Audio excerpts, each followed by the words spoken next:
जय श्रीराम मित्रांनो. तर आपण आज सकाळी चाललोय RTO ऑफिसला लायसन काढायला. आपला मित्र येतोय, बघू तो आलोय त्यावेळेला आपण गाडीवरती भेटू.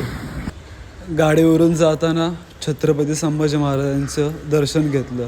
पावसामुळे काय रस्त्यात व्हिडिओ काढायला जमलं नाही. थेट पोचलो RTO ऑफिसला. हे आहे आपलं पुण्यातलं RTO ऑफिस.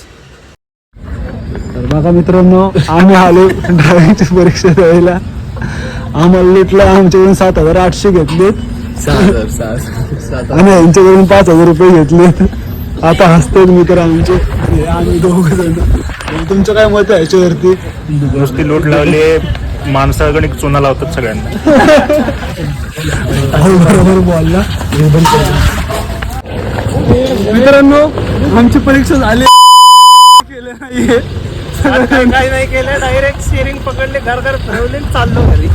एक नंबर विषय आलाय. पण मला लुटलंय. माझ्याकडून 7,000 घेतले, यांच्याकडून 5,000 घेतले. काय करायचं आता तुम्ही सांगा. भाऊ तू किती गेले भाऊ? 7,000. याला पण लुटलंय, याला पण लुटलंय. गाडी शिकलाय तो, गाडी शिकला. ह्याला गाडी चालवता येत नाही तरी ह्याने लायसन काढलंय. हे असल्या माणसांमुळे ऍक्सिडेंट होतात. गाडी येत नाही, काही नाही, गाडीचं लायसन घेतात. आजच्या परत एवढंच वाच झालं. भेटू उद्या, चला. मित्रांनो, पैशाचं काय एवढं मानवती घेऊ नका. ते थोडंसं मित्रांमध्ये थोडी मस्करी चालू होती. सर्वांनी लायसन काढा व कोणीच नियमांचं उल्लंघन करू नका.